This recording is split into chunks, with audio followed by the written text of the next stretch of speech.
Hello and welcome. My name is Mewaram Chaudhary. आप सभी का ज्ञान तरंग यूट्यूब चैनल पे स्वागत है। यहाँ पे हम देख रहे हैं कॉम्प्लेक्स नंबर का पार्ट थर्ड, और इस लेसन के अंदर बेसिकली हम cube root of unity and De Moivre theorem के एप्लीकेशन पर डिस्कस करेंगे। इससे पहले हमने दो पार्ट ऑलरेडी कवर कर रखे हैं कॉम्प्लेक्स नंबर के, जिसके अंदर modulus, conjugate, maximum and minimum value कैसे निकालते हैं, और साथ में लोकस बेस्ड प्रॉब्लम का डिस्कशन ऑलरेडी कवर कर रखा है। तो अगर आपने पहले दोनों लेसन नहीं देखे तो आप प्लीज इस लेसन को क्लोज करिए और वो दोनों देख लीजिए, ताकि कॉम्प्लेक्स नंबर के रिलेटेड जो भी आपकी दिक्कत है वो दूर हो जाए। तो मैं मान के चल रहा हूँ कि आपने पहले दोनों लेसन अच्छे से कवर कर रखे हैं और फिर इस लेसन को देख रहे हैं, तो जो भी कुछ पार्ट पिछले लेसन से यूज में आ रहा होगा तो उसमें आपको दिक्कत नहीं आएगी समझने में। फिर भी मैं कोशिश करूंगा कि आपको कोई बात अगर पिछले लेसन से यहाँ पे यूज में लेनी है तो मैं साइड में यहाँ पे मार्क कर दूँ।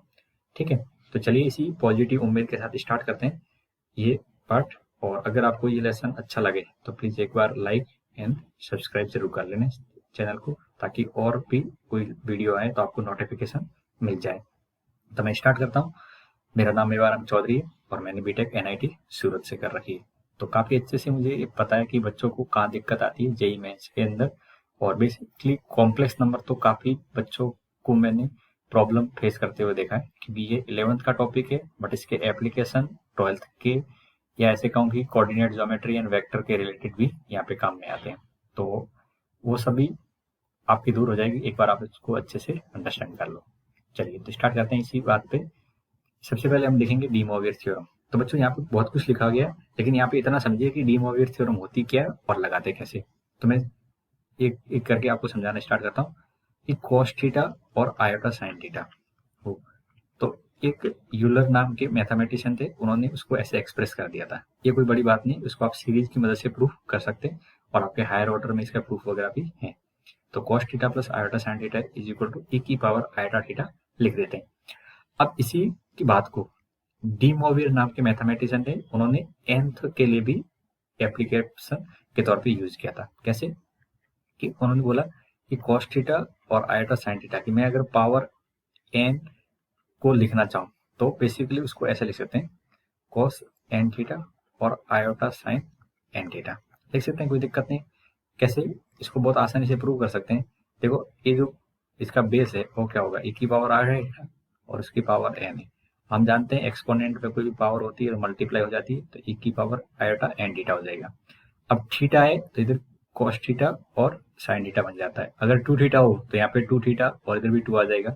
सिमिलरली यहाँ पे n थीटा है तो क्या होना चाहिए, cos n theta plus iota sign n theta होना चाहिए।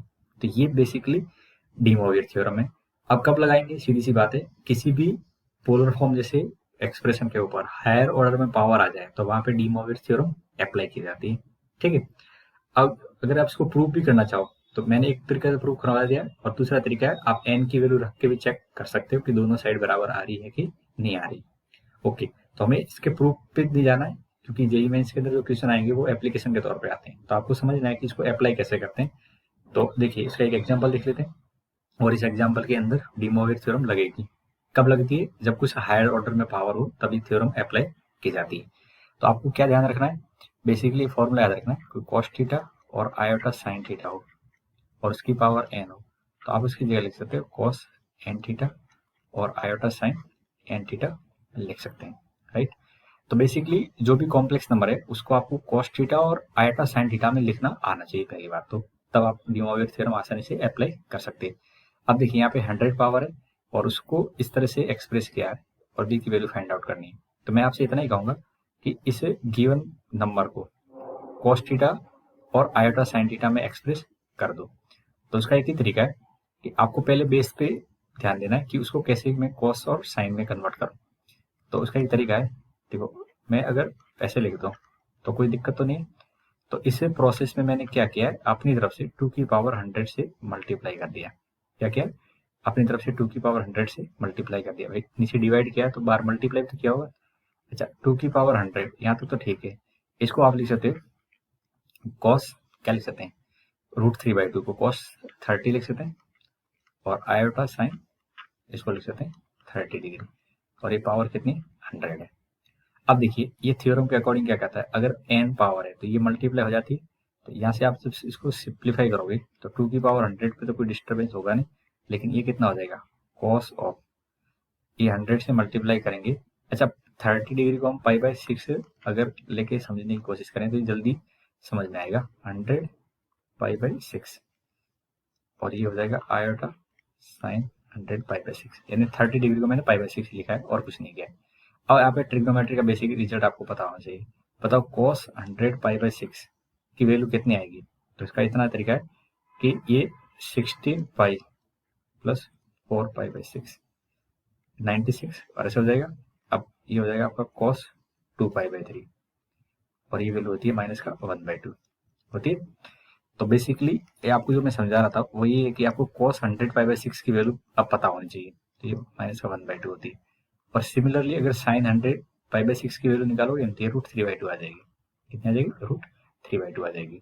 ठीक है, फर्दर इसको आप देखोगे तो 2 कॉमन आके कट जाएगा, तो इधर 2 की पावर 99 हो जाएगी और ये -1 और आयोटा √3 आ गया। क्या यहाँ तक आपको समझ में आएगा? कोई दिक्कत तो नहीं समझने में? पहले वही करना है कि आपको कॉस और साइन में कन्वर्ट कर लेना है, फिर डी मोवियर थ्योरम अप्लाई कर दी। अब ये ट्रिग्नोमेट्री का एक सवाल बन गया था। अब देखिए इसको जब कंपेयर करेंगे तो बी की वैल्यू कितनी आएगी। अगर इसको कंपेयर करो मैं 2 की पावर 99 ए प्लस आयोटा बी से, तो बी की वैल्यू कितनी आएगी √3 आ गई। तो इस क्वेश्चन का आंसर क्या है √3। ठीक है, तो ये डी मोवियर थ्योरम की क्या कर सकते हैं अपन ब्यूटी है कि आपको हायर ऑर्डर की क्वेश्चन बहुत इजी तरीके से डी मोवियर सॉल्व करके दे देती है।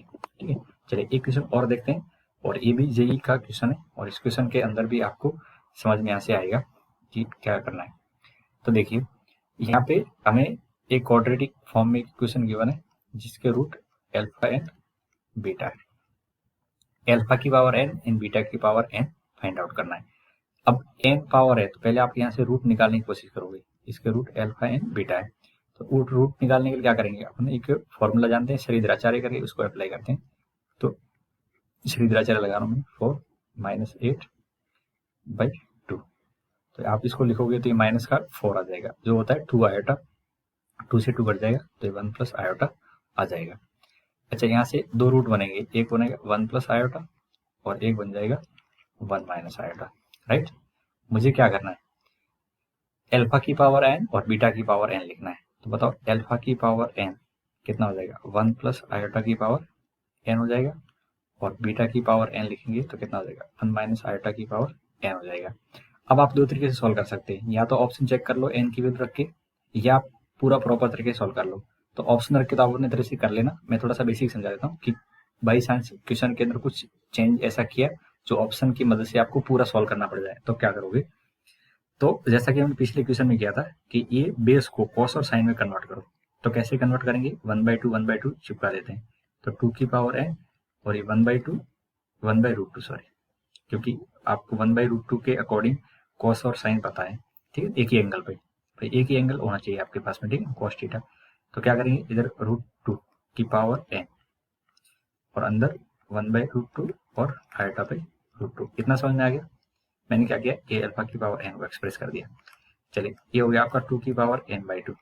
इसको क्या लिख सकता हूँ cos π/4 और आयोटा साइन π/4 की पावर n है। अभी मैंने जस्ट बताया था कि n ऑर्डर या पावर वो तभी डी मोवियर थ्योरम अप्लाई होती है। तो कितना हो जाएगा cos n/4 और आयोटा साइन n/4। इतना समझ में आ गया। अच्छा बिल्कुल इसी पैटर्न से, बिल्कुल सेम पैटर्न से अब बताओ बीटा की पावर एन को लिखोगे तो केवल 1 माइनस आयोटा है, तो जहाँ आयोटा है उसकी जगह माइनस आयोटा समझ लें, तो ये रिजल्ट क्या बनेगा 2 की पावर n/2 cos π/4, अगर मेरी बात अच्छे समझ पाए हो, माइनस आयोटा साइन n/4। क्या बात समझ में आ गई। ये अल्फा की पावर एन और बीटा की पावर एन आ गया। अब यहाँ पे जगह बनाते हैं और अलग से लिखने की कोशिश करते हैं। चलिए कलर चेंज कर लेते हैं ताकि आपको अच्छे से ये समझ में आ जाए। तो अल्फा की पावर एन और बीटा की पावर एन लिखेंगे तो बताओ क्या होगा, इन दोनों को ऐड करेंगे तो ये साइन का टर्म कट जाएगा 2 टाइम 2 की पावर n/2 और कितना हो जाएगा cos n/4 हो जाएगा। कुछ ऑप्शन बनता हुआ दिख रहा है, हाँ बिल्कुल दिख रहा है, ये वाला ऑप्शन सी ऑप्शन सही हो जाएगा। ठीक है, तो इस टाइप के क्वेश्चन ये बनते हैं जिसके अंदर आपको डी मोवियर की एप्लीकेशन देखने को मिलेंगे। एक क्वेश्चन और करते हैं फिर आगे बढ़ते हैं। चलिए यहाँ पे देखिए ये जेड आपको गिवन है और आप आगे बोल रहे हैं कि रियल और इमेजिनरी जेड, रियल और इमेजिनरी पार्ट को डिनोट कर रहे हैं। ठीक है, चलिए तो ये बताना चाह रहे हैं कि इसमें ये जेड क्या है।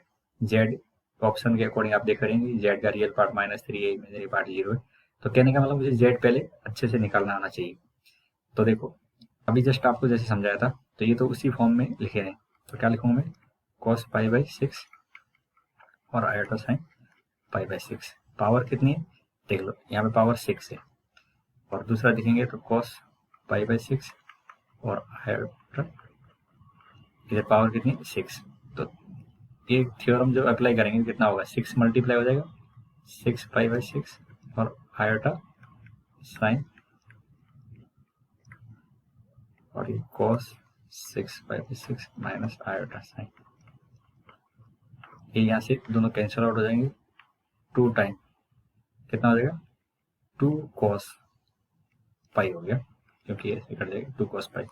और कितनी आ जाएगी माइनस का 2। तो जेड की वैल्यू कितनी आ रही है, माइनस का 2 आ रही है। कितनी आ रही है, माइनस का 2। अगर मैंने कोई गलती नहीं करी है तो आई थिंक मैंने कोई गलती नहीं की है। चलिए ठीक है, यहाँ पे तो यहाँ से बताओ आप रियल जेड अगर लिखना चाहें तो कितना है, माइनस का 2 है। तो आई थिंक यहाँ पे अच्छा इमेजिनरी जेड कितना है, अगर जेड का इमेजिनरी पार्ट लिखना चाहे तो इमेजिनरी जेड कितना आएगा, वो तो 0 है। तो ऑप्शन के अकॉर्डिंग ये डी ऑप्शन सही हो जाएगा। ठीक है, इमेजिनरी जेड इमेजिनरी पार्ट तो समझ में आ गया होगा। चलिए अब आता है क्यूब रूट ऑफ यूनिटी के। तो देखो nth रूट भी होता है, 4th रूट होता है, 5th रूट होता है। ऐसे जेई मेंस के अंदर केवल और केवल क्यूब रूट और यूनिटी के ही क्वेश्चन आते हैं। ठीक है, तो आपको जेई मेंस के अकॉर्डिंग अगर क्वेश्चन देखने हैं तो केवल क्यूब रूट तक के क्वेश्चन कवर करें। अब क्यूब रूट की बात होती है तो क्या होता है, जैसे आप स्क्वायर रूट निकालते हैं तो किसी भी नंबर के ऊपर पावर कितनी होती है, 1/2 होती है। स्क्वायर रूट का मतलब क्या होता है, जैसे ए इसका स्क्वायर रूट निकालते हैं 2 लिख लेते हैं। तो ऐसे क्यूब रूट की जब बात हो रही है तो इस नंबर के ऊपर पावर कितनी होगी, 1/3। पर अब किसका निकाल रहे हैं क्यूब रूट, यूनिटी का। यूनिटी का मतलब होता है 1। तो z इक्वल टू 1 की पावर 1/3 होगा। ठीक है, अब जिस इसको लिखेंगे तो z क्यूब इक्वल टू 1 हो जाता है। अब तक तो आप क्या करते थे, z इक्वल टू 1 लिख लेते थे, लेकिन आज के बाद अब मत लिखना अगर आप पहली बार देख रहे हो तो। और अब यहाँ से इसको फैक्टराइज फॉर्म में लिखेंगे तो क्या लिखेंगे, जेड क्यू माइनस 1 क्यू, फिर फैक्टर करेंगे तो जेड माइनस 1 और Z square plus Z plus 1 equal to 0 आ जाएगी। अब तक तो हमारा काम चल रहा था क्योंकि हम रियल की बात करते थे, बट अब कॉम्प्लेक्स नंबर का भी हमें नॉलेज है तो आपको 2 अदर रूट और भी उनके बारे में पता होना चाहिए। तो यहाँ से जब जेड की वैल्यू निकालने की कोशिश करते हैं तो श्रीधराचार्य फॉर्मूले से जेड की वैल्यू निकालेंगे, इसे क्वाड्रेटिक क्वेश्चन को सॉल्व करेंगे तो हमारे पास में 2 वैल्यू निकल के आएगी और बेसिकली ये निकल के आती है। ठीक है, इसको सॉल्व करोगे श्रीधराचार्य से सेम ये निकल के आ जाएगी। तो ये हमारे रूट हो गए, ये क्या हो गए, रूट हो गए। अब इनको अगर मुझे पोलर फॉर्म में यूलर फॉर्म में इसी तरीके से लिखना है तो कैसे लिखेंगे। तो पहली बात तो ये समझ में आना चाहिए कि ये मतलब यहाँ पे मैंने जो पॉइंट बना रखे हैं उसको देखिए कि पोलर फॉर्म में अगर लिखना हो तो कैसे लिखेंगे, यूलर फॉर्म में लिखना हो तो कैसे लिखेंगे और नोटेशन क्या होता है। तो इसको तो 1 से डिनोट करते हैं और ये ओमेगा से डिनोट किया जाता है और उसको क्या लिखते हैं, ओमेगा स्क्वायर लिखते हैं। ठीक है, ये वाली वैल्यू ओमेगा स्क्वायर है और ये ओमेगा है, तो ये तो नोटेशन है इनके। अगर यूलर फॉर्म में लिखना हो, क्या किसी फॉर्म में लिखना हो तो यूलर फॉर्म में। तो बताओ पहले यूलर फॉर्म थी क्या, तो Z equal to R cos theta plus iota sine theta, ये आपकी पोलर फॉर्म थी और उसको मैं ऐसे लिख दूं तो ये यूलर फॉर्म थी। तो दोनों ही फॉर्म में लिखने के लिए मुझे बेसिकली थीटा पता होना चाहिए। क्या पता होना चाहिए, थीटा एंड आर पता होना चाहिए।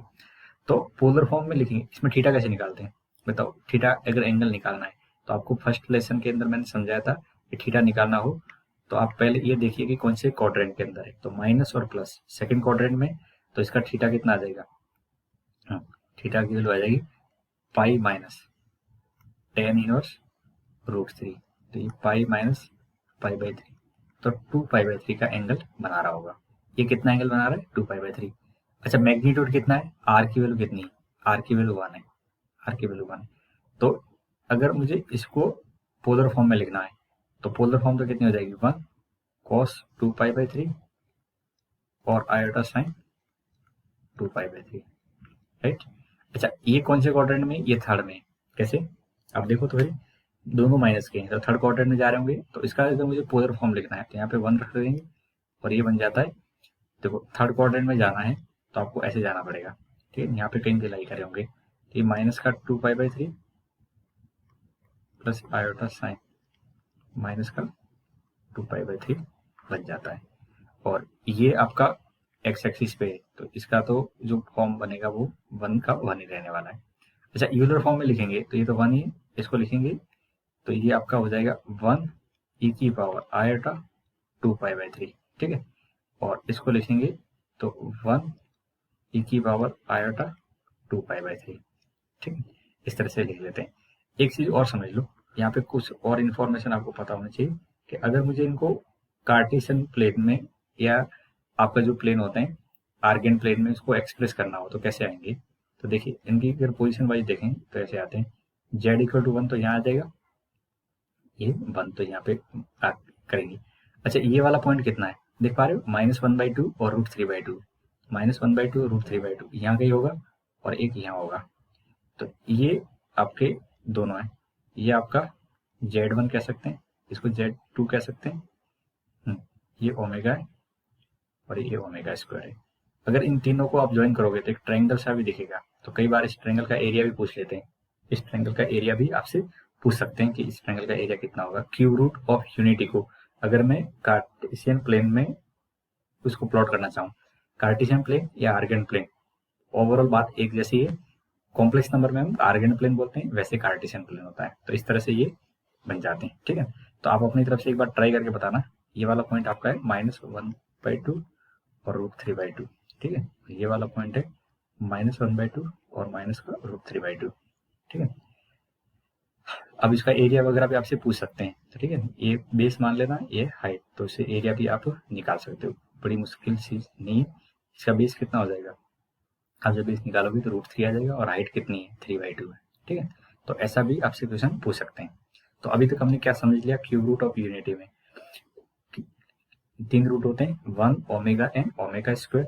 अगर उनको प्लॉट करना हो तो प्लॉट भी कर सकते हैं। इनकी वैल्यू क्या होती है उनको याद रखें, ओमेगा में पहले प्लस साइन है और फिर ये माइनस है, ठीक है, एंटी क्लॉकवाइज याद रखते हैं।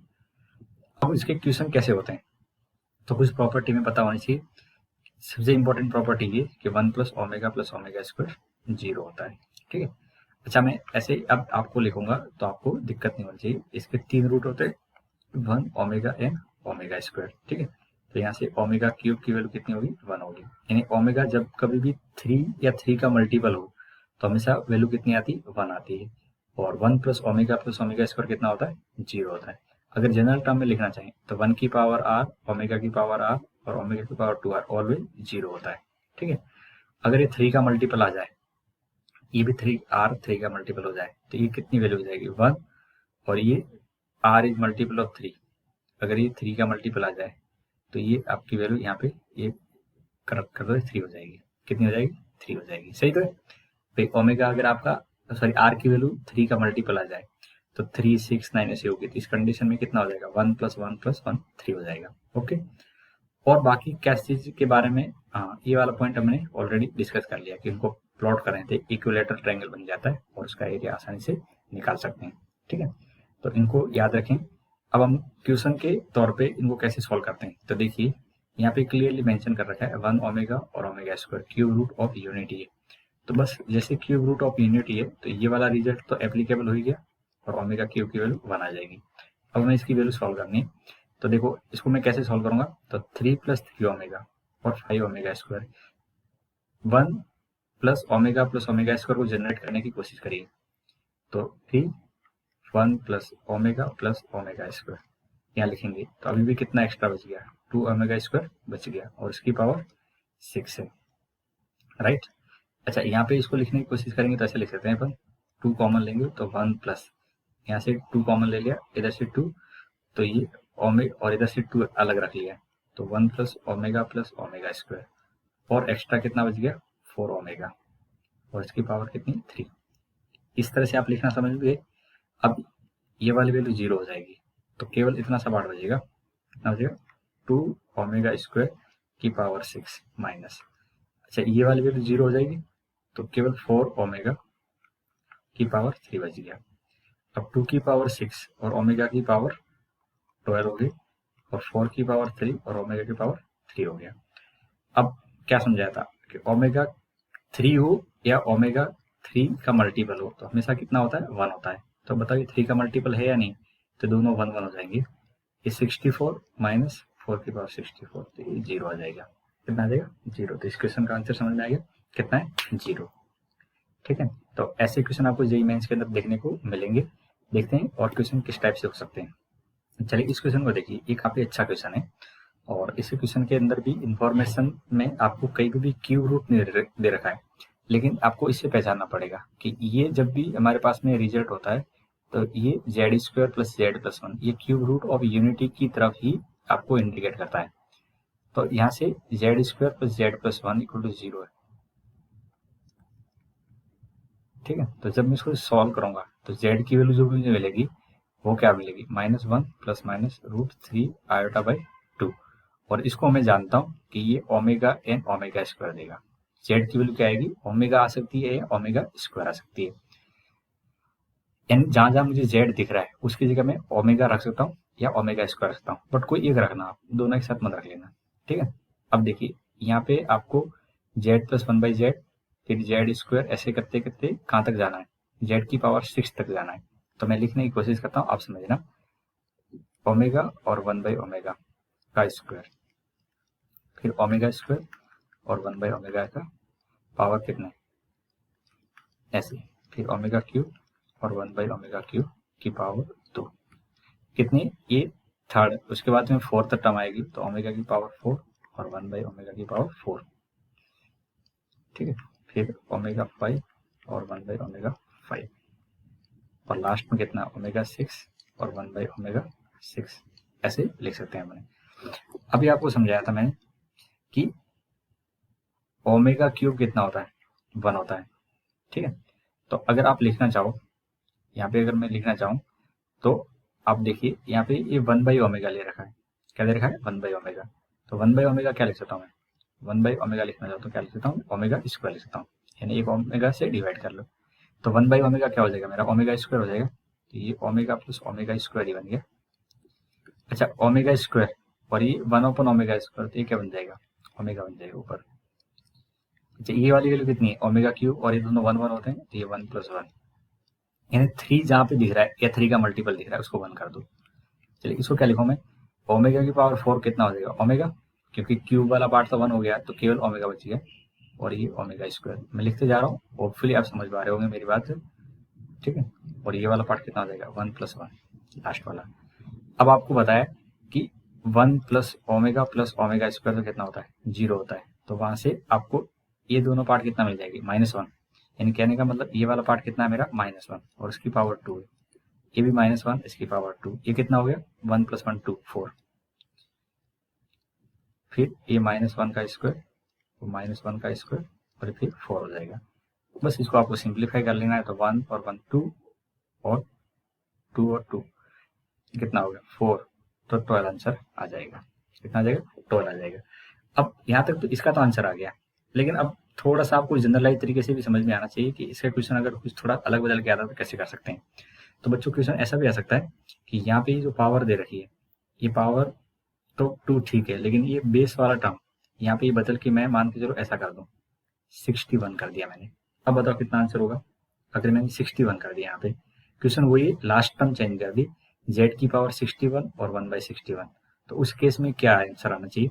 तो देखिए आपको पता है यहाँ पे एक पैटर्न बना है, अगर आपने ऑब्जर्व किया हो तो पता लग गया होगा।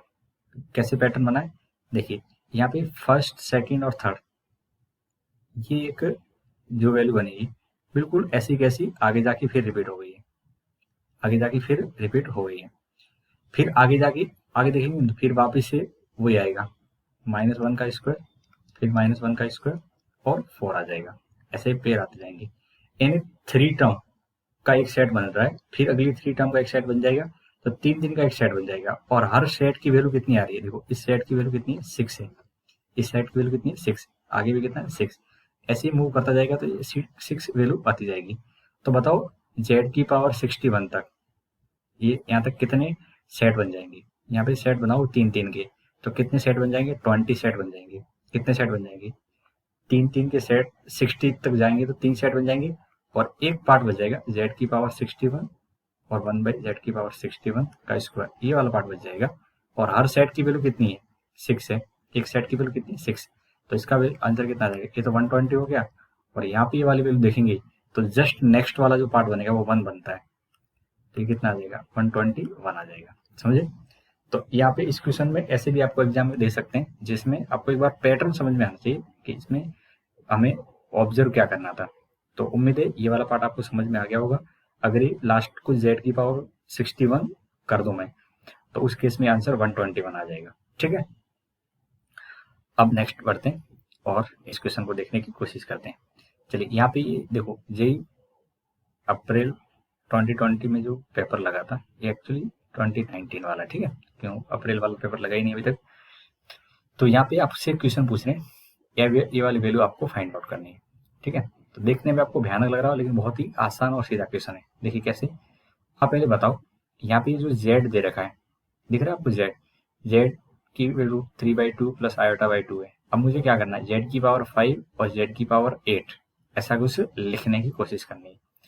तो आप उसको पहले तो कैसे लिख सकते हैं, तो यूलर फॉर्म या डीमोविर की मदद से लिख सकते हैं। तो बताओ z क्या बन जाएगा आपका, cos π/6 और आयोटा साइन π/6 लिख सकते हैं।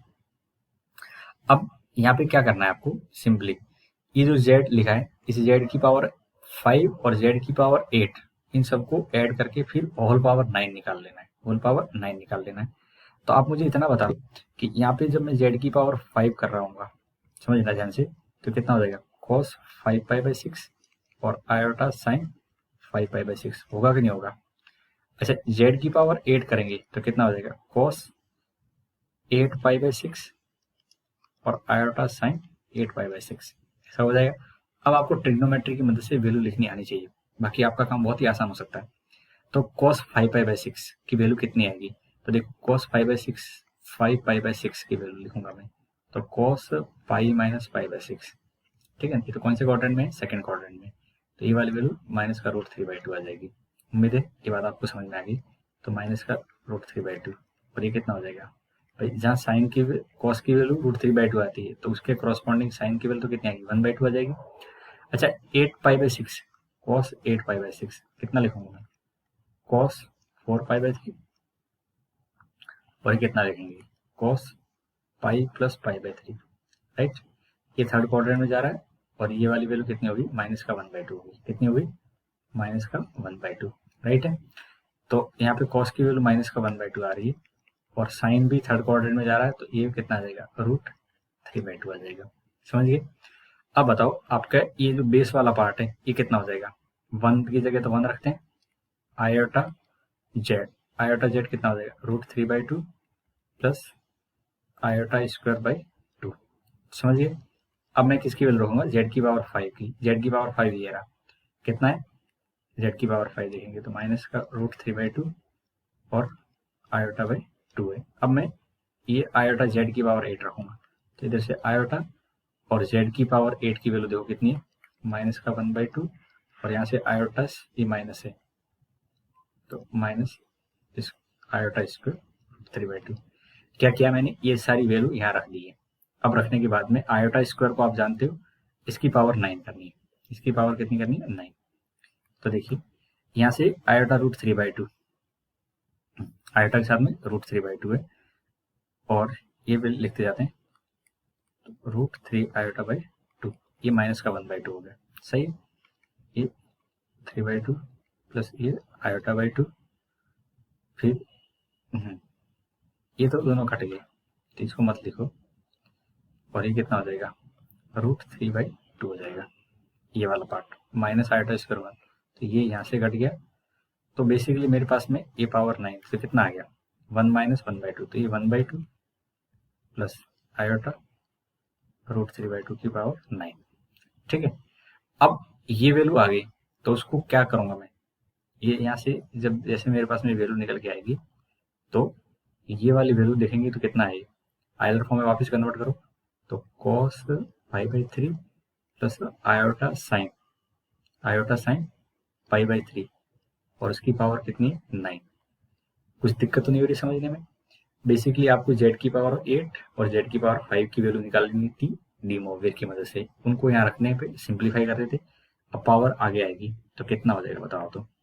ये हो जाएगा cos 3 पाई और आयोटा साइन 3 पाई। आप जानते हो cos 3 पाई की वैल्यू -1 होती है और ये 0 होता है, तो -1 प्लस 0 आयोटा, तो आंसर बेसिकली क्या है -1 है। ठीक है, तो इतना आपसे जेईई मेंस वाले तो एक्सपेक्ट कर सकते हैं। ठीक है, इन्होंने सब कुछ पूछ लिया, ट्रिग्नोमेट्री भी पूछ ली, डी मोवियर का एप्लीकेशन भी लगवा दिए और फाइनली आपकी कैलकुलेशन भी चेक हो गई। राइट, एक बार फिर से देख लीजिए, बाकी सब कुछ सही था। अब इस क्वेश्चन को देखेंगे। Alpha and beta are the distinct roots of the equation, यानी इस इक्वेशन के डिस्टिंक्ट रूट है, ये वाली इक्वेशन है। ठीक है, तो अल्फा की पावर 101 और बीटा की पावर 101। बच्चों हमेशा ध्यान रखना, जब कभी भी हायर ऑर्डर की पावर हो तो वहां पे डी मोवियर थ्योरम का एप्लीकेशन लगता ही लगता है।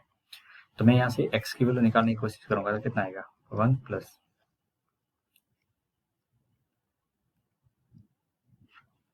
ठीक है, तो ये लिखेंगे तो 1 प्लस माइनस √3 आयोटा बाई 2। तो मेरे पास में दो रूट आ रहे हैं, तो अल्फा में किसको मान लेता हूँ 1 प्लस √3 आयोटा बाई 2 और बीटा मान लेंगे 1 माइनस √3 आयोटा बाई 2। ठीक है, अच्छा अब थोड़ा सा आप समझने की कोशिश करोगे तो मुझे आपको इसी याद दिलाने में कोई भी दिक्कत नहीं आएगी। पहले इतना बता दो ओमेगा क्या था, तो -1 √3 आयोटा बाई 2 था, और ओमेगा स्क्वायर क्या था -1 माइनस √3 आयोटा बाई 2 था। ये ओमेगा एंड ओमेगा स्क्वायर जानते हैं। क्या मैं इनको इसे लिंक कर सकता हूँ क्या? हाँ, तो बिल्कुल लिंक कर सकते हैं। देखो इसको देखिए, आपको ये समझ में आएगा, ये माइनस का ओमेगा स्क्वायर है, ये कितना है माइनस का ओमेगा स्क्वायर है या नहीं। अच्छा, ये वाली वैल्यू कितनी है, बीटा की वैल्यू कितनी है, माइनस का ओमेगा है या नहीं। भाई इसमें से अगर माइनस कॉमन ले लो तो बिल्कुल ऐसे बन जाएगा।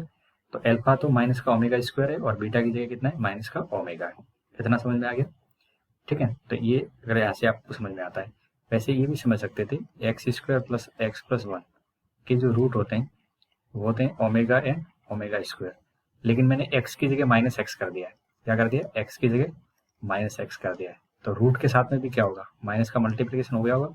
तो ये भी आप सोच सकते थे अगर स्टार्टिंग में आपको पता होता तो। देखो हमारा काम केवल क्वेश्चन सॉल्व करना नहीं है, आपको अप्रोच भी पता होनी चाहिए। अब क्वेश्चन बहुत ईजी बन गया। अल्फा की पावर 101 और बीटा की पावर 107, दोनों ऑड पावर है, दोनों क्या है ऑड पावर है, तो 101 और माइनस ओमेगा की पावर 107। तो मैं इतना तो समझ पा रहा हूँ कि यहाँ पे ओमेगा की पावर कितनी हो जाएगी 202 हो जाएगी, और यहाँ पे ओमेगा की पावर 107 और माइनस आगे ले लिया। अब आपको 3 के मल्टीपल में इसको तोड़ देना है, तो बताओ ये 3 के मल्टीपल में तोड़ेंगे तो कितना हो जाएगा। 3 के मल्टीपल में देखेंगे तो आपको बेसिकली करना है कि 3 से डिवाइड कर लेना है, 3 से डिवाइड कर लेना है। तो ये कितना हो जाएगा आपका 202 को मैं 3 से डिवाइड करूंगा तो ये 6 टाइम कट जाएगा, और ये कितना आ जाएगा 222 एंड 7, और ये 1 रिमाइंडर बच जाएगा।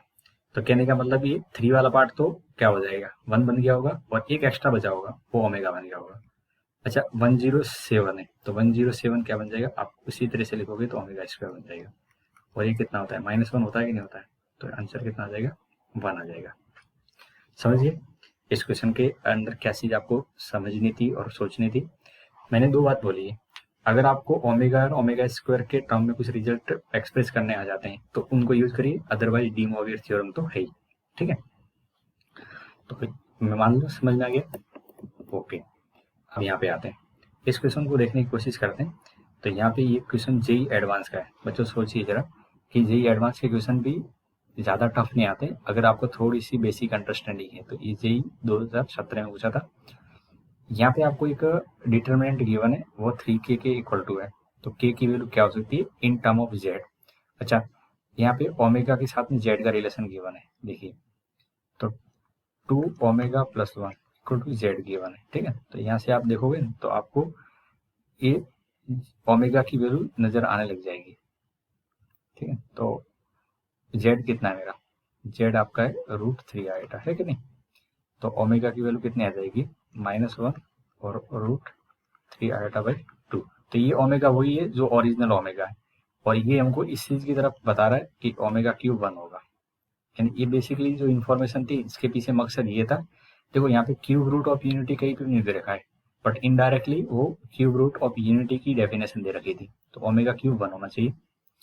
अब यहाँ पे आते हैं और उसको एक्सप्रेस करने की कोशिश करते हैं। तो डिटर्मिनेंट में क्या करते हैं, अगर हमें 3 1 दिख जाए एक साथ में तो 2 को 0 कर देते हैं पहले तो मैं वो बात यहाँ पे अप्लाई करने की कोशिश करूंगा। ठीक है, इनको 0 कर लेते हैं, तो यहाँ पे 0 ये 0 हो जाएगा, ये ओमेगा स्क्वायर और माइनस का 2 हो गया, और ये ओमेगा स्क्वायर -1 हो गया। फिर यहाँ पे ओमेगा स्क्वायर -1 और ये ओमेगा 7 -1 इज इक्वल टू कितना है 3k। अच्छा, जब आप इसको सिंप्लीफाई करोगे, ठीक है, तो सिंप्लीफाई करेंगे तो बेसिकली कितना आ जाएगा 1 के साथ में ये मल्टीप्लाई होंगे, तो ये देखो ये माइनस का है, मैं मल्टीप्लाई कर रहा हूँ, तो ओमेगा की पावर 9 हो गया। कितना हो गया 9, माइनस और माइनस प्लस है तो ओमेगा स्क्वायर, फिर ये 2 ओमेगा 7 और +2 माइनस ओमेगा की पावर 4 प्लस 2 ओमेगा स्क्वायर और +1 होगा, लेकिन आगे माइनस है इसलिए माइनस हो गया, इक्वल टू 3k। अब आपको हायर ऑर्डर के ओमेगा को रिड्यूस करना है, तो ये तो कितना हो गया -1, ये ओमेगा स्क्वायर, ओमेगा 7 कितना हो जाएगा ओमेगा के बराबर +2, ये ओमेगा ही, ये 2 ओमेगा स्क्वायर -1 इक्वल टू 3। चलिए अब देखना स्टार्ट करते हैं कि कुछ सिंप्लीफाई हो रहा है नहीं हो रहा है। तो देखेंगे कॉन्स्टेंट कितना है -1 और 1, ये तो कट गया, यहाँ से कॉन्स्टेंट तो खत्म हो गया, ओमेगा स्क्वायर और ये ओमेगा 2 ओमेगा, तो ये 3 ओमेगा स्क्वायर हो गया। फिर ये माइनस का 2 ओमेगा और जैसे ओमेगा, तो ये माइनस का 3 omega equal to 3k, right. तो omega square minus omega equal to k आ गया, यानी हम तो यहाँ तक पहुंच गए। ऑप्शन के अकॉर्डिंग k की वैल्यू बतानी है इन टर्म ऑफ z, तो कैसे इन टर्म ऑफ z निकाल के लेके आए तो समझना पड़ेगा। तो यहाँ से आगे वाला पार्ट समझने के लिए देखिए, z की वैल्यू लेके आनी है तो ओमेगा में रखना पड़ेगा, तो आपको पता है कि 1 + ओमेगा स्क्वायर 0 होता है। तो आप क्या कर सकते हो, ओमेगा स्क्वायर की जगह 1 माइनस ओमेगा रख सकते हैं, तो 1 माइनस ओमेगा और माइनस ओमेगा इक्वल टू कितना हो गया k, तो 1 minus 2 omega equal to k। अच्छा, इधर से माइनस कॉमन ले लेते हैं, तो ये एग्जैक्ट की वैल्यू z के इक्वल टू हो रही है, तो k की वैल्यू -z, क्या है k की वैल्यू -z। समझ में आ गया। बेसिकली आपको सिंप्लीफाई करते जाना है और लास्ट में जब वैल्यू आ जाए तो उसको यहाँ पे लिख दिया। ओके, तो ये था हमारा कॉम्प्लेक्स नंबर वाला पार्ट, समझ गए। अब यहाँ पे आते हैं, इस क्वेश्चन को देखेंगे। तो क्यूब रूट ऑफ यूनिटी आपको एक बार परफेक्ट हो जाए, ये मेरा इंटेंशन है यहाँ पे, तो इसको मैं कवर करने की कोशिश करूंगा। तो ये तो बहुत आसान क्वेश्चन आ गया। देखो ये पार्ट कितना है, ये आपका ओमेगा है और ये भी ओमेगा है, तो 4 + 3 ओमेगा 127 और 5 ओमेगा 124, राइट। अब इसको आपको एक्सप्रेस करके 3 के मल्टीपल में लिख दो, तो 127 कितना होगा, मैं यहाँ पे लिख रहा हूँ डायरेक्टली, अगर समझ में आ जाए तो बोल देना। तो 127 लिखेंगे तो ये ओमेगा ही बनेगा, कितना बनेगा ओमेगा, और ये 124 है तो ये कितना बनेगा, ये भी ओमेगा बनेगा, 4 + 8 ओमेगा हो गया। अब इनकी वैल्यू रखो 8 ओमेगा की वैल्यू, ठीक है, तो यहाँ से कट जाएगा 4 और ये 4 टाइम ये यहाँ से कट जाएगा, तो कितना आएगा 4√3 आ गया। मैंने ज़्यादा समझाने में टाइम नहीं दिया, बट उम्मीद है आपको समझ में आ जाएगा, ठीक है। अब यहाँ पे आते हैं और इस क्वेश्चन को समझने की कोशिश करते हैं। If omega is the imaginary cube root of unity. अच्छा, ये सीक्वेंस जैसा समझ में आ रहा है और इस सीक्वेंस का ऑप्शन के अकॉर्डिंग हमेशा निकालना है। तो एक तो तरीका है आप एन की वैल्यू रख लेते हैं, एक तो तरीका है कि एन की वैल्यू रख के सॉल्व कर सकते हैं, दूसरा तरीका है कि आप सीरीज के फॉर्म में लिख दो। तो देखो मैं सीरीज के फॉर्म में लिख रहा हूँ, तो आपको क्या करना है, इसको सिग्मा के फॉर्म में लिखना है। तो क्या लिखेंगे, यहाँ पे जनरल टर्म लिखेंगे, तो जनरल टर्म में क्या करते हैं, ये लास्ट वाली टर्म को लिख लेते हैं, तो n - 1 n - ओमेगा और n - ओमेगा स्क्वायर, ठीक है। अब ये n की वैल्यू 1 से n तक जाती है, तो इसको सिंप्लीफाई करेंगे, तो कैसे सिंप्लीफिकेशन होगा, तो देखो n - 1 है, इसको सिंप्लीफाई करेंगे तो ये n² और N time omega plus omega square और माइनस ओमेगा क्यूब प्लस हो जाएगा। ठीक है, अब फर्दर इसको देखेंगे तो 1 से n, ये n माइनस वन, ये वाली वैल्यू -1 है तो n square plus n plus 1 हो गया। अच्छा, ये एक फैक्टर के फॉर्म में लिखेंगे तो क्या हो जाएगा, ये n क्यूब -1 हो गया। क्या समझ में आ रहा है, ये तो फैक्टर ही तो है, इसी के फैक्टर थे, n क्यूब -1 हो गया। और इसका सिग्मा लगाते तो क्या करते हैं, sigma n cube minus sigma 1, इतना ही लिखना है। तो सिग्मा n क्यूब की वैल्यू कितनी होती है, n प्लस 1/2 का होल स्क्वायर माइनस n। एक ऑप्शन आपको दिखना चाहिए सही। चलो ये रहा ऑप्शन। तो ये तो सीरीज के अकॉर्डिंग आपको चलते जाना है, बिल्कुल कोई दिक्कत नहीं आएगी इस क्वेश्चन को समझने में। ठीक है, बाकी आप ऑप्शन चेक करके बता सकते थे n की वैल्यू 1 रखने पे या 2 रखने पे आंसर किससे आ रहा है। 2009 का अच्छा क्वेश्चन है।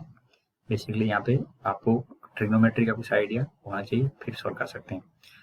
पहले तो ये बात आप क्लियर कर लो, इसका मतलब होता है इमेजनरी। ठीक है, ये इमेजनरी के लिए नोटेशन है। अच्छा, मुझे क्या करना है, जो भी मेरा कॉम्प्लेक्स नंबर है उसमें केवल इमेजनरी पार्ट लेना है। ठीक है, 15 तक। तो जब मैं यहाँ पे इसको लेट से s मान लेता हूँ, तो जब मैं m की वैल्यू 1 रखूंगा तो ये कितना बन जाएगा, यहाँ पर कितना बन जाएगा, z की पावर 1 बन जाएगा। ठीक है, तो z की पावर 1 में इमेजनरी पार्ट लिखेंगे। फिर इमेजनरी किसका आएगा, z क्यूब का आ जाएगा। समझ पा रहे हो, इमेजनरी ऑफ z की पावर 5 और ऐसे इमेजनरी ऑफ z की पावर 29। जब m की वैल्यू 15 रखेंगे तो 29 बन जाएगा। अच्छा, z का इमेजनरी कितना होगा, साइन थीटा। जेड क्यू का इमेजनरी कितना होगा भाई, आप जब इसकी पावर 3 कर रहे होंगे तो ये cos 3 थीटा बन गया होगा। कितना बन गया होगा, cos 3 थीटा। तो यहाँ पे आ जाएगा और sin 3 थीटा। मैं इमेजनरी बात कर रहा हूँ तो ये cos 3 थीटा प्लस आएगा sin 3 थीटा होगा, तो यहाँ पे sin 3 थीटा आ जाएगा। ये आ जाएगा sin 5 थीटा और बिल्कुल ऐसे ही चलते जाएंगे तो यहाँ पे कितना आ जाएगा, sin 29 थीटा आ जाएगा। क्या ये सीरीज समझ में आ गई आपको, ये सीरीज अगर समझ में आ गई तो ये बिल्कुल एक अब क्वेश्चन किसका बन गया, प्योर ट्रिग्नोमेट्री का बन गया है। अच्छा, ट्रिग्नोमेट्री में इस टाइप की सीरीज का समेशन जानते हो, जिसमें ये एंगल एपी में चल रहे हो, एंगल एपी में चलते हो तो उसका समेशन कैसा लिखते हैं। मैं एक बार आपको फॉर्मूला एक बार रिकॉल करवा देता हूँ ताकि आप कभी भी इस टाइप के क्वेश्चन में दिक्कत महसूस नहीं करें। चलिए, ऐसा है फॉर्मूला कि मेरे पास में साइन थीटा हो, फिर ये साइन 3 थीटा हो। अच्छा, मैं डायरेक्टली अप्लाई करके समझा देता हूँ ताकि समझ में आ जाए, आपको कोई दिक्कत नहीं आएगी। ये फर्स्ट टर्म में एंगल कितना है, थीटा। लास्ट टर्म एंगल कितना है, 29 थीटा। तो इसको पहले ध्यान रखो, साइन ऑफ फर्स्ट टर्म में एंगल प्लस लास्ट टर्म का एंगल डिवाइड बाई 2। ठीक है, इनटू साइन एन, एन का मतलब number of term, number of term कितनी है, 15। और जो आपका डिफरेंस है, क्या है, डिफरेंस, डिफरेंस कितना है, 2 थीटा का, उसका आधा। ठीक है, अपॉन, अपॉन क्या होता है, साइन। अच्छा, यहाँ पे होता है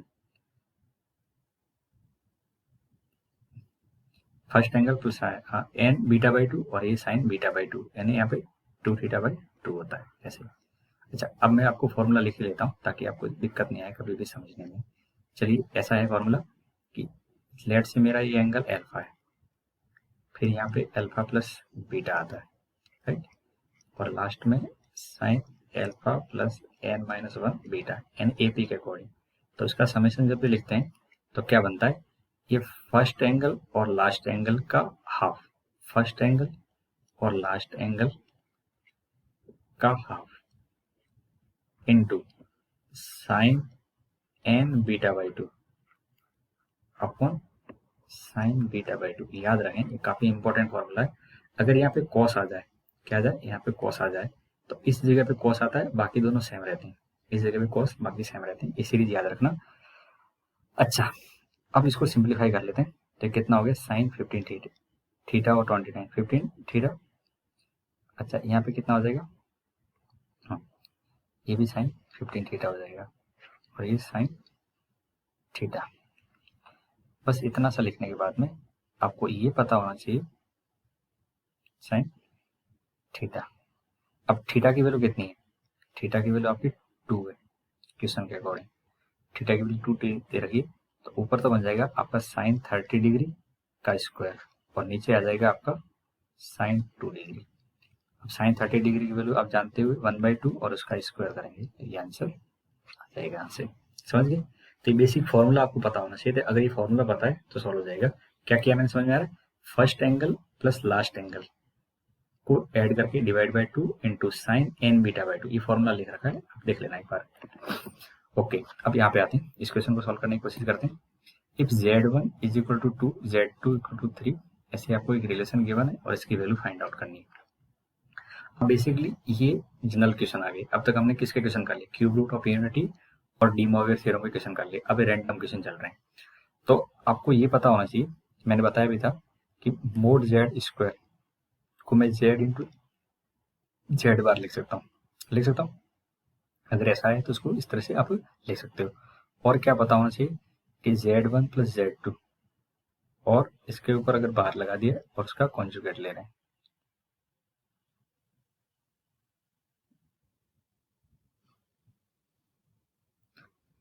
ठीक है, तो इस क्वेश्चन को देखिए, ये जनरल क्वेश्चन है।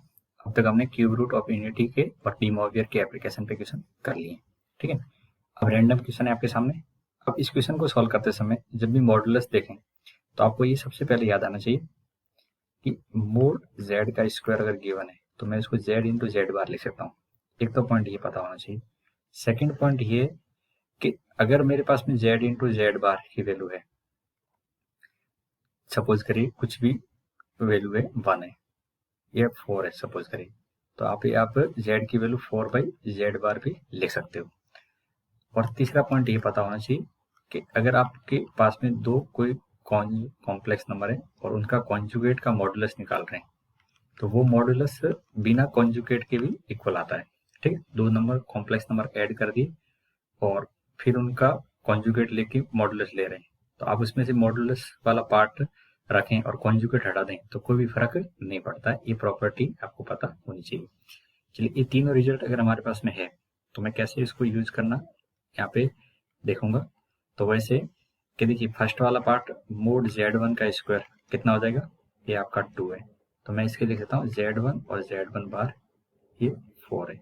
स्क्वायर कर दिया तो ये 4 है। तो बताओ यहाँ से आपकी वैल्यू z1 बार कितना हो जाएगा? 4/z1। सिमिलरली मोड z2 का स्क्वायर कितना है? 9। तो यहाँ से बताओ आपको अगर मैं z2 बार लिखना चाहूँ तो क्या लिख सकता हूँ? 9/z2। और z3 का स्क्वायर अगर मेरे पास में देखूँ तो 16 है, तो z3 बार कितना आ जाएगा? 16/z3 आ जाएगा। ये तीनों ही पार्ट काफी इंपॉर्टेंट अब आपके सामने बनने वाले हैं। ठीक है, ऐसा लिखने से क्या फायदा होगा? देखिए, ये वाला पार्ट, ये जो बॉक्स के अंदर आपको दिख रहे हैं इनको, ये अगर आप लिखना जानते हो तो इस क्वेश्चन को बहुत आसानी सॉल्व कर सकते हैं, क्योंकि हमें तो इसकी वैल्यू निकालनी है। तो जिसकी वैल्यू निकालनी है इसमें से देखो, ये वाले टर्म में से आप कॉमन लीजिए तो कितना? z1 z2 और z3 में अगर कॉमन ले लेता हूँ तो मेरे पास में क्या बन जाएगा? ये वाला पार्ट लिख रहा हूँ मैं। ठीक है, तो ये वाला पार्ट कितना बन जाएगा? अब देखोगे तो 4/z1, फिर 9/z2 और 16/z3। सही है। अब बताओ 4/z1, 9/z2 और 16/z3, इनकी जगह आप क्या लिखोगे? अच्छा, ये तो इंडिविजुअली मॉड बन जाएंगे। ये क्या बन जाएंगे? Individually mod. और इनकी जगह मैं लिख सकता हूँ z1 बार, z2 बार और z3 बार और होल मॉडुलस। अब इन मॉडुलस की वैल्यू तो आप जानते हो, ये 2 है, ये 3 है और ये 4 है। अच्छा, इनके बारे में क्या ख्याल है? क्या मैं ऐसा लिख सकता हूँ? अब मैं आपके बिना लिखे परमिशन से बोल रहा हूँ, इनके ऊपर मॉडुलस है और कॉन्जुगेट भी साइन है, तो बिना कॉन्जुगेट के मॉडुलस भी उसको लिख सकते हैं। ठीक है, कोई दिक्कत नहीं है। ये प्रॉपर्टी बेस आपको रीजन पता होना चाहिए। तो बस हमारा काम हो गया 2 3 4। और इसका वैल्यू कितनी दे रखी है? ये वाला आपको दे रखा है यहाँ पे 2 के इक्वल टू, तो इसका आंसर 48 आ जाएगा। 48 आ जाएगा। तो ये बी ऑप्शन इस क्वेश्चन का तो आंसर सही हो जाएगा। अच्छा, अब मुझे लगता है कि इसमें किसी को दिक्कत है, अभी भी ये समझ में पार्ट नहीं आया है, बच्चों को इसी जगह पे दिक्कत आ रही है इस वाले पॉइंट को समझने में। चलिए मैं समझाता हूँ। आप जानते हो, अगर मेरा कोई z यहाँ पे है तो ये z है, तो नीचे वाला पार्ट कितना होगा? इसका कॉन्जुगेट होगा नहीं होगा? लेकिन कॉन्जुगेट लेने से क्या होगा, ये लेंथ थोड़ी बदल जाएगी, ये लेंथ थोड़ी बदलेगी, लेंथ तो वही रहने वाली है। तो वही बात लिखी है मैंने, जेड का मॉडुलस लिखें या जेड बार का मॉडुलस लिखें या माइनस जेड का मॉडुलस लिखें, ये एक ही होता है, ठीक है। तो इस वजह से मैंने ऐसा लिखा था कि इधर बिना कॉन्जुगेट या कॉन्जुगेट लेके मॉडुलस लिख रहे हैं तो कोई फर्क नहीं पड़ेगा। अब शायद बच्चों को क्लियर हो गया होगा कि सर क्या कहना चाह रहे थे। ओके, चलिए इस क्वेश्चन पे आते हैं। अब जनरल क्वेश्चन है आपके सामने कि आपको रैंडमली क्वेश्चन मिलेंगे और उसको सॉल्व करते जाना है। चलिए इस क्वेश्चन को देखेंगे तो क्या दे रखा है, W minus W dash Z, यहाँ पे ओमेगा मत समझ लेना, ओमेगा अलग बात होती है, यहाँ पे W दे रखा है, इज प्योरली रियल। ऐसा क्वेश्चन हमने शायद पहले भी कर रखा है, ठीक है। आपको पता होना चाहिए कि अगर Z प्योरली रियल है, प्योरली रियल है, तो उसमें Z इक्वल टू हमेशा Z बार होता है। यानी कोई भी कॉम्प्लेक्स नंबर अगर प्योरली रियल है तो वो कॉम्प्लेक्स नंबर और उसका कॉन्जुगेट हमेशा बराबर होता है। अच्छा बताओ, यहाँ पे ये जो कॉम्प्लेक्स नंबर है ये पूरा, अगर ये प्योरली रियल है तो ये खुद किसके इक्वल टू होना चाहिए, ये खुद किसके इक्वल टू होगा, इसके कॉन्जुगेट के इक्वल टू होगा। किसके इक्वल टू होगा, कॉन्जुगेट के इक्वल टू होगा, इस पूरे का कॉन्जुगेट। समझ गए, पता है कॉन्जुगेट लेते समय क्या करते हैं, सब अगर जिसके ऊपर बार लगा है तो वहां से हटा देना है और नहीं लगा तो वहां लगा देना है। रियल का कॉन्जुगेट रियल ही होता है, तो यहाँ पे तो लेफ्ट में तो कोई फर्क नहीं है, ठीक। राइट साइड में लिखेंगे तो क्या होगा, W बार और WZ बार हो जाएगा। समझ पा रहे हो, ये मैं कॉन्जुगेट को डिस्ट्रीब्यूट कर रहा हूँ, ये डिस्ट्रीब्यूशन समझ में आ गया। अब आपको क्रॉस मल्टीप्लाई करना है, क्या करना है, क्रॉस मल्टीप्लाई। तो W minus W bar Z और 1 minus Z bar is equal to 1 minus Z। अब मल्टीप्लाई आपको आसानी से करना आता ही है, तो W minus WZ bar plus कितना हो जाएगा, WZ bar is equal to W bar WZ Z plus, यहाँ तक लिख लिया। अब लिखने के बाद देखो यहाँ पे ये टर्म देखोगे तो यहाँ से ये कटने की लगती और ये यहाँ से कैंसिल आउट हो जाएगी, ठीक है। अब जो रिमेनिंग पार्ट है उसको मैं ऊपर लिख रहा हूँ, देखिए W और ये W बार, ठीक है,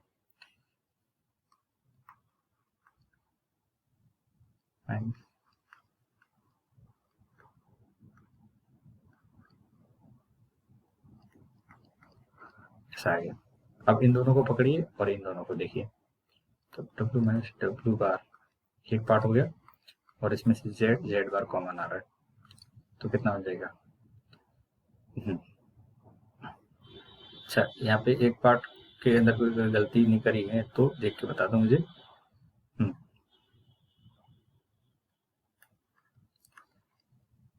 ठीक है, तो यहाँ पे W माइनस W बार आ जाएगा और ये यहाँ पे एक कैलकुलेशन वाला पार्ट ले, ठीक है। यहाँ पे प्लस साइन आया होगा, क्या होगा, यहाँ पे प्लस आया होगा और इसी जगह पे जब प्लस साइन है तो यहाँ पे प्लस हुआ होगा और इधर जगह प्लस है, ठीक है। अब देखिए यहाँ पे W माइनस W बार है और इधर ये उल्टा है तो क्या बनेगा, ऐसा बन जाएगा। तो यहाँ से आप देख पा रहे हो, या तो आपका होना चाहिए W इक्वल टू W बार या होना चाहिए Z बार इक्वल टू 1। तो मैं देख पा रहा हूँ Z बार इक्वल टू 1 वाला ऑप्शन है कि नहीं है, Z बार इक्वल टू 1। अरे ये वही है, अगर ये लिख रहे हो आप खुद सोचो, Z into Z bar equal to 1 है तो मोड Z स्क्वायर 1 हो जाएगा, तो मोड Z की वैल्यू कितनी आ जाएगी, 1। तो ये आपका डी ऑप्शन सही हो जाएगा। इसमें कौन सा ऑप्शन सही हो जाएगा, डी। तो बच्चों क्या ध्यान रखना है, अगर प्योरली रियल है तो प्योरली रियल में वो कॉम्प्लेक्स नंबर खुद के कॉन्जुगेट के बराबर होता है। भाई कितना भी बड़ा कॉम्प्लेक्स नंबर हो वो उसके खुद के कॉन्जुगेट के बराबर होगा अगर प्योरली रियल है। और प्योरली इमेजनरी हो तो क्या होगा, Z प्लस Z बार 0 होगा। मैं Z के रेफरेंस में बात कर रहा था, ठीक है। ओके, चलिए अब यहाँ पे आते हैं। ये क्वेश्चन मैंने आपको शायद दिया भी था पहले और बोला भी था कि मैं आगे वाले पार्ट में कवर करवा दूंगा, ठीक है। तो अच्छा क्वेश्चन है, समझने की कोशिश करते हैं और फिर आगे देखेंगे। चलिए यहाँ पे 2 पॉइंट है, P and Q in the Argand diagram represent by complex number Z। एक को जेड से रिप्रेजेंट कर रहे हैं और एक को 3z प्लस 2 प्लस आयोटा से रिप्रेजेंट करते हैं। पी क्या कर रहा है, पी मूव कर रहा है एक सर्कल पे विद सेंटर ओरिजिन पे रेडियस 0 है। चलिए तो बताओ, पी को रिप्रेजेंट किया किससे, जेड से रिप्रेजेंट कर रहे हैं। किससे रिप्रेजेंट कर रहे हैं, जेड से। तो और जेड क्या है, सेंटर ओरिजिन पे। तो एक सर्कल बनाओ जिसका सेंटर ओरिजिन है और रेडियस कितनी है, 2 है।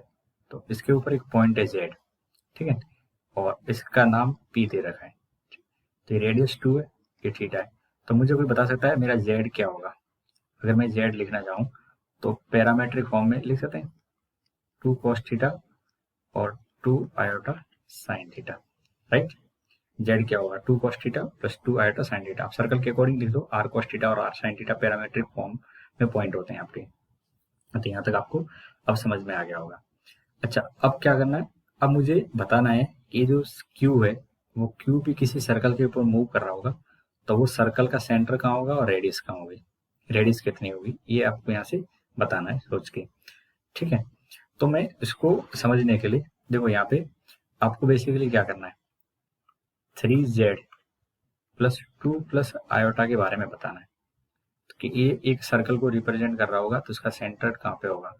तो मैं अब जानता हूँ मेरे पास जेड तो ऑलरेडी आ चुका है, तो मैं जेड को यहाँ रख लेता हूँ। जेड को जब यहाँ रखोगे तो ये कितना हो जाएगा, देखो 6 क्या होगा, सोच के बताओ, 6 cos theta 6 iota sine theta plus 2 plus iota. लेकिन हम जानते हैं कॉम्प्लेक्स नंबर के अंदर तो रियल पार्ट एक साथ लिखते हैं, तो cos थीटा प्लस 2 और आयोटा इधर लिख देंगे तो 6 साइन थीटा प्लस 1। समझ गए, यहाँ तक आ गए। अब मुझे बताना है कि लेट से इसका लोकस समझाना है, कहने का मतलब इसकी सर्कल का सेंटर कहाँ है और रेडियस कितनी है, ठीक है, तो इसको बताना है। तो लेट से मैंने इसको एच मान लिया और उसको के मान लिया और उसमें सर्कल का लोकस लिखना चाहूंगा। तो क्या करेंगे, आपको पता है यहाँ से कैसे सॉल्व करना चाहिए, 6 cos थीटा प्लस 2 और k equal to 6 sine theta plus 1। तो एक सर्कल को रिप्रेजेंट करेंगे, बस वो सर्कल आपको ढूंढ के लेना है। तो उसको लिखने का तरीका है h माइनस 2 का स्क्वायर करेंगे तो कितना हो जाएगा 36 cos स्क्वायर थीटा और इसको इधर लिखेंगे तो k माइनस 1 का स्क्वायर लिखेंगे तो 36 साइन स्क्वायर थीटा। दोनों को ऐड कर लेंगे, क्या करेंगे, दोनों को ऐड करेंगे तो h माइनस 2 का स्क्वायर k माइनस 1 का स्क्वायर इज इक्वल टू कितना आ गया 36। अब सर्कल है तो सेंटर ए हो जाएगा आपका सर्कल x माइनस 2 का स्क्वायर और y माइनस 1 का स्क्वायर इज इक्वल टू 36 का स्क्वायर। अब बताओ सेंटर क्या है, अब बताओ सेंटर कितना है, तो सेंटर आप बोलोगे कि सर 2,1 है और रेडियस कितनी है, तो रेडियस ये आपकी 6 है। तो सेंटर 2,1 यानी 2 प्लस 1 सेंटर और रेडियस 3 हो जाएगी। तो ये बेसिकली इस टाइप से क्वेश्चन सॉल्व करने होते हैं, ठीक है भाई। आपने यहाँ पे x और y की जगह ये रखे थे तो मुझे उनके कोरस्पॉन्डिंग x y की वैल्यू रख के एक सर्कल जनरेट करना था। ओके, डायरेक्टली आप कुछ मल्टीप्लाई मत कर लेना क्योंकि डायरेक्टली मल्टीप्लाई करने का मतलब फिर दिक्कत आई, सेंटर को वहां पे आप जज नहीं कर पाओगे। रेडियस का पता लग जाएगा कि ये 3 से मल्टीप्लाई हो रहा है, इधर 2 है तो उधर 6 होगी, ठीक है। रेडियस तक तो सही थे आप, बट सेंटर में आप फिर गलती कर सकते हो, ठीक है। ओके, अब अगला क्वेश्चन देखते हैं, ये वाला question 1 plus X square is equal to N. एक सीक्वेंस दे रखी है और मुझे पता लगाना है a0 प्लस a3। अच्छा, यहाँ पे एक करेक्शन देख लो, ये 6 है, ठीक है, a0 फिर a3 a6 यानी 3 के मल्टीपल में चल रहे हैं, तो उनका एक समेशन फाइंड आउट करना है। तो देखो इसका एक तरीका है, n की वैल्यू आप एज्यूम करके तो आंसर निकाल ही सकते हो, n की वैल्यू एज्यूम करके आंसर निकाल सकते हो, लेकिन हो सकता है ये कि आपको n की वैल्यू एक पर्टिकुलर पे पूछ लें तो फिर ये आंसर एक डिजिटल फॉर्म में आएंगे। जैसे n की वैल्यू 5 पे पूछ लिया उन्होंने तो ये आंसर 5 पे तो फिक्स हो जाएगा, तो आप फिर उधर शॉर्टकट नहीं लगा सकते हो, फिर आपको कहीं कहीं से बेसिक से जाना पड़ेगा। तो मैं आपको परफेक्ट मेथड समझा देता हूँ। देखो जब भी 3 के मल्टीपल में चले तो हमने 3 का मल्टीपल का कॉन्सेप्ट किस पे पढ़ा था, क्यूब रूट ऑफ यूनिटी में, तो कहीं कि उसका कॉन्सेप्ट लगेगा यहाँ पे। तो सबसे पहले तो सीक्वेंस में क्या करो, x की जगह 1 रख लो, ठीक है, इस सीक्वेंस में तो कितना होगा 1 प्लस 1 प्लस 1 ई पावर n, और राइट साइड में आ जाएगा a0 a1 फिर A2 और इसी तरह से चलता जाएगा A2n। फिर अब आप x की जगह ओमेगा रखो, तो ये ओमेगा प्लस ओमेगा स्क्वायर, इधर n आ जाएगा, इधर A0 A1 omega A2 omega square और ये आ जाएगा A2n ओमेगा की पावर 2n। फिर रखेंगे x की जगह ओमेगा स्क्वायर। आप खुद समझ जाओगे ऐसा रखने से क्या फायदा होगा। और ये ओमेगा की पावर 4 की पावर यहाँ पे लिखेंगे तो A0 फिर A1 omega square A2 omega power 4। ठीक है, ऐसे चलता जाएगा।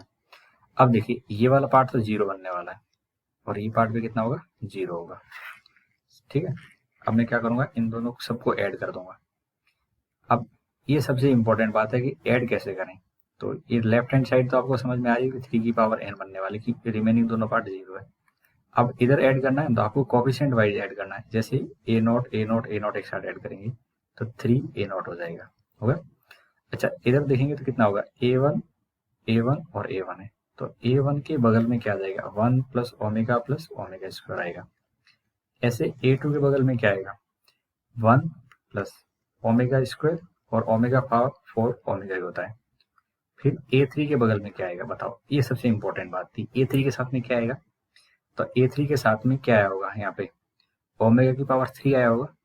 A3 तो 1 होता है वो, तो मैं देख पा रहा हूँ इधर 1 आएगा, इधर से भी 1 आएगा और इधर से भी 1 आएगा। क्या ये तीसरा वाला स्टेप आपको समझ में आया। A3 के साथ में क्या आएंगे, 1 1 1 1 आएंगे।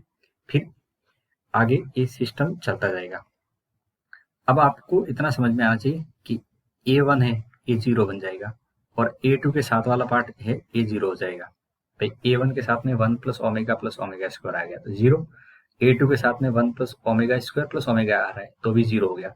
A3 के साथ में कितना आ रहा है, 3 आ गया। तो मैं यहाँ से बहुत अच्छे से समझ पा रहा हूँ कि यहाँ पे 3A0 और 3A1 बन रहा है। कितना बन रहा है, 3 सॉरी A1 तो 0 हो गया, 3A3 आएगा। फिर A4 वाला पार्ट खत्म हो गया होगा, A5 वाला खत्म हो गया होगा, A6 बच जाएगा। A6 के साथ कितना आएगा, ओमेगा की पावर 6 आएगा, फिर ओमेगा की पावर 12 आया होगा। आप पैटर्न समझ पा रहे हो।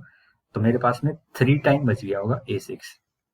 ठीक है, ऐसे फिर 9 वाला टर्म बच गया होगा, तो इसलिए यहाँ पे 3 के गैप में चलना है, A0 फिर A3 A6 A9 इसी पैटर्न में। तो कितना आंसर आ रहा है समझ पा रहे हो, 3 कॉमन आ जाएगा तो 3 की पावर n-1, इधर A0 फिर A3 A6 और ऐसे ये 3 की मल्टीपल में सीरीज चलेगी। तो इसका आंसर डी है करेक्ट आंसर। ओके, तो उम्मीद है आपको ये बात समझ में आ गई होगी। चलिए ये क्वेश्चन है, एक बार आप होमवर्क में ट्राई कर लें। अगला मैं एक कॉम्प्लेक्स नंबर का एक लेसन और रखूंगा और उस लेसन के अंदर बेसिकली मैं क्या रखने वाला हूँ, जो भी एनटीए के अंदर पेपर के इंपॉर्टेंट क्वेश्चन थे, जो भी 10 to 15 क्वेश्चन होंगे उनको मैं यहाँ पे कवर करवा दूंगा ताकि आपके परफेक्ट प्रैक्टिस भी हो जाएगी। तो आप इस क्वेश्चन को ट्राई कर लेना, अगर हो जाए तो अच्छी बात है, नहीं हो तो मैं उसमें कवर करवा दूंगा। ठीक है, तो उम्मीद है आपको इस लेसन के अंदर जो भी बात मुझे समझानी थी आपने अच्छे से अंडरस्टैंड कर ली होगी। और एक बार आप कोई चीज अच्छे से अंडरस्टैंड कर लेते हो तो वो आपके लॉन्ग टर्म पे काम में आती है। और कॉम्प्लेक्स नंबर स्क्वायरिंग टॉपिक है, यहाँ पे नंबर आपके आ जाएंगे जेईई मेंस के अंदर यदि आपको जितने वेराइटी के क्वेश्चन है उतने कवर में है पहले से। ठीक है, तो आपके टाइम के लिए थैंक यू और मिलते हैं नेक्स्ट किसी और अच्छे टॉपिक के साथ में। तब तक अपना ध्यान रखें, अच्छा लगे तो प्लीज लाइक जरूर कर लें। Thank you.